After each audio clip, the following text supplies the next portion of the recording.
the UK. We've got a question for Ben to start with.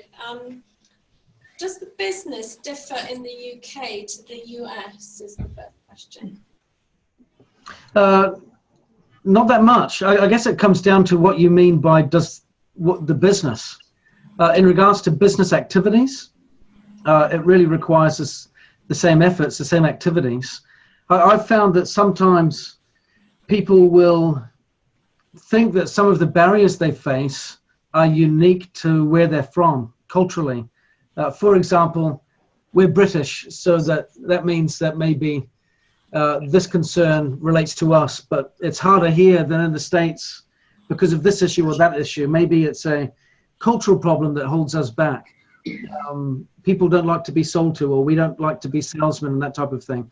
What I've found is there are subcultures within every culture. There is a definite culture in the UK that is different to the US, and that is different to Mexico or to France or to Germany. But within each of these countries, within each of these cultures, there are subcultures that, it seems to me, means that when we talk to people about an opportunity like ours, people in every country tend to resonate with it. I've had the chance now to go to almost 30 different countries in my career in network marketing, and many of these many times over. And I've heard it said loads of times, Ben, what you've got to appreciate is in this country it's different because, and in this country it's different because, and in this country it's different because. And they tended to use the same language to identify the same concerns. The reality is, globally, it is quite obvious that the role of empowering women is significantly on the rise, whether you're in the States or whether you're in the UK. Entrepreneurship is on the rise, whether you're in the UK or whether you're in the US. Wanting to have a greater voice or a greater opportunity to contribute to the world and make a difference, that desire and intense need is also on the rise.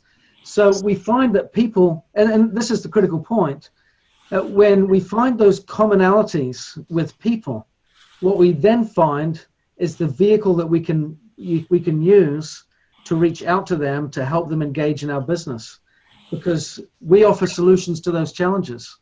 But the behavior, the fundamental activities, going back to what I shared before, generating 1,500 points, doing entrepreneur clubs, developing executives, rank advancing to silver, all of that stuff is actually fundamentally the same. So I hope that's a reassurance. Yeah, no, that's great. And sort of a caveat to that is the second question I've got here, which is, we heard today that there are 3 new royal diamonds in Mexico. What can we do here to be, the 4th one and the 5th one, and what can we do that they're doing? What are they doing that got them there? Well, I think that's a really, really important point. And I'm pleased to say, I'm very fortunate those Royal Diamonds are in my organization. So I know individually those people and those teams. In fact, I was with all of them in January, just a few months ago. And this is what I observed working closely with them. And while we've been chatting, they've got an event right now that they're out in Mexico, and I've been getting messages from them while we've been on this call today. But one of the things that stood out to me was the absolute importance of working as a team. That stood out more than anything. We can all have our individual goals of what we want to accomplish, but if we try to work as an island, it won't work.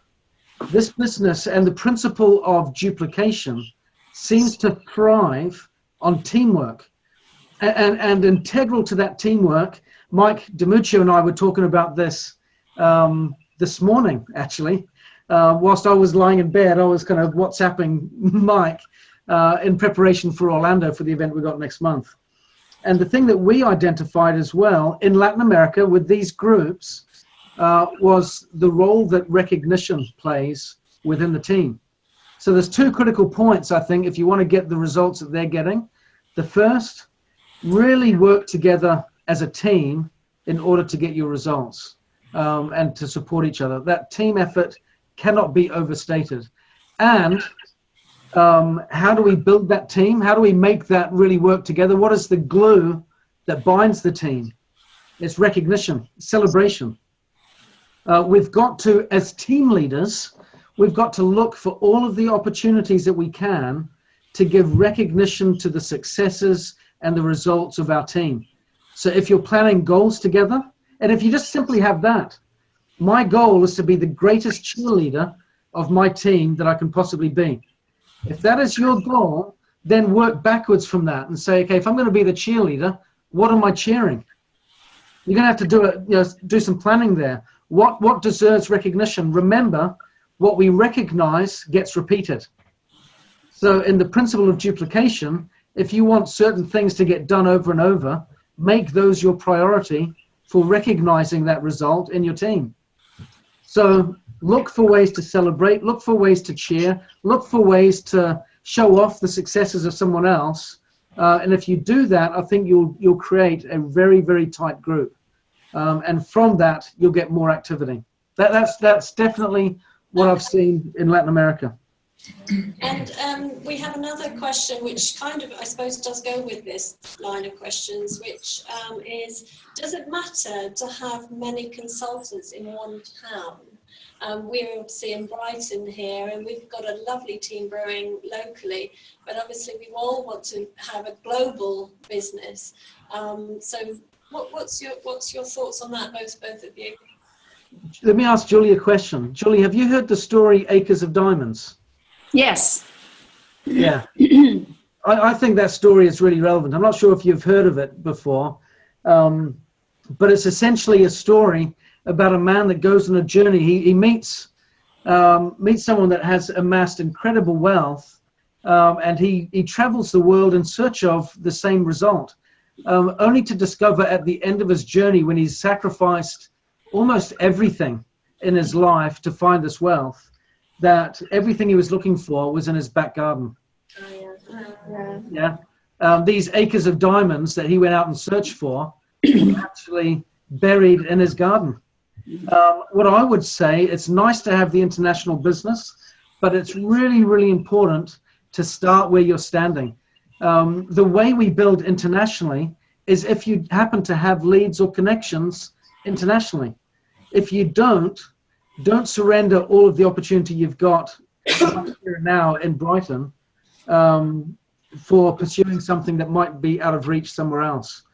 I would say wherever the opportunities are, you go after them. And most often than not, it's right where we stand, in our hometowns. So we have people who are, were from Brighton and moving away, and we'd love to support them really well. Maybe Julie, you might give us some words of wisdom on that. I don't know if you've got any thoughts on how we can support our team when they're a bit more scattered. Well, I think the big thing is connection. And because we have Zoom, we have Skype, we have the internet, it's a lot easier today to stay much more connected and facilitate growth of the business wherever people are. So, I do a lot of calls with the UK. Yesterday I was on a call with some new people there, and yet I may then the next minute have, a meeting with somebody here in Boulder, like my new executive or whatever. And then I'll have a meeting with somebody else in Canada or whatever. So I think our world right now it's small in a good way, because we're so connected through this social media and so forth. So I think the key, though, is that what I think is important in the team is I think what Ben said is huge. It's teamwork. Together, everyone achieves more. And we can't do it alone. So we do it together. And there's really understanding that, this is something we all do together. And that it is critical for the new people to understand that we want you to call us. We want to facilitate that connection. But that the onus is on you to call us, not the other way around, because for many of us, we have thousands of consultants, and who would we know to call? Who would we know? How would we know to call you today? So it's upon you that you call. And that's the first thing I learned when I started this business. when I told my upline, I said, you know, when I was brand new, I said, I want to go to the top in this. This is the best thing I've ever found. I want to take these technologies. I want to overhaul the whole health system. I want to create reform and revolution. I'm going to do this thing. I want to be at the top, because that means you've done some of that. And his response was, that's wonderful, Julie. It's a chess game. You move and then I move. And I never forgot that. I was like, okay, so if I want his help, I've got to reach out to him, because he's not going to reach out to me, not because he doesn't care about me, but because that is the way it works. And I think the more people understand that we are so happy to help, but you need to reach out to us, then we can really facilitate great things. And you will learn the most about this business on what we call three-way phone calls, whether it's on Skype, Zoom, phone, whatever. You will learn the most. I have learned so much through doing three-way phone calls with my upline about how to speak about things that they know that I don't know. And I'm like, wow, where is that? Well, I've never seen that written. I've never seen that on a Nikken video. That's where you're going to learn so much about the technologies, about the business, about people, about listening, about helping people discover for themselves what is it that they really want, and feeling safe and confident to speak that out and say, you know what I really want is a cottage on Dartmoor by the river, by the Dart, and, you know, be able to climb a hay tour every day. And what I really want is this, that, and the other. What I really want is to never worry about money again and paying the bills. What I really want is to take my children all over the world to different cultures and have them experience it, right? That takes some eliciting out of someone what they really want. And so you'll learn that on three-way phone calls and so forth. So that's my encouragement, is to just really commit to communication. Communication. It's all about that. Show and tell to new people, and then communicating with your upline, communicating with your crossline, communicating with your downline, you know. And the more communication happens, the more magic we create together. But in isolation, your negative voice internally will be like, who, me? I can't do this. Nobody wants to hear what I've got to say, da-da-da-da-da-da-da. And you'll have this little tape going on. And it's not helpful. So you want to be part of the clan, part of the tribe. Be part of the tribe. So important. And find the ones you like. Find the ones you resonate with. You're not going to resonate with everybody in Nikken. That's fine. You don't need to. Find a few people you resonate with, particularly in your upline, and work with them. It could be 3 people, plenty. 2 people, plenty, you know. But you got to find them, and you got to really cleave to them, marry them, in a sense. We talk about marrying a new consultant. You sort of marry them, and you help, you teach them everything. I have a wonderful new man that's just starting up here. Is coming over today, and I'm so excited to be working with him. He's 3 levels down. It'll help somebody else go silver, and then he's all about this thing. And you can just tell he's for real. He wants this. He's going to do it. He's got gravitas. He's got charisma. And I said, you know, I have a lot I can teach you if you're willing. And he left a message last night at 9 o'clock saying, I am here, I am willing, I am ready, give it. Bring me the books, tell me the things, you know. And I'm so excited because, see, that's what we love with the mentoring part is, you know, I mean, I've been doing it 22 years. Now I'm 60 years old. I want the 30-year-olds to be doing it. And he's he's not 30, he's like 40, but he's a perfect person for this. And so, you know, you want to pass it on, right? Pay it forward. So it gives me the delight to help coach him closely. And he lives around the corner, and he's just a fabulous human being, you know.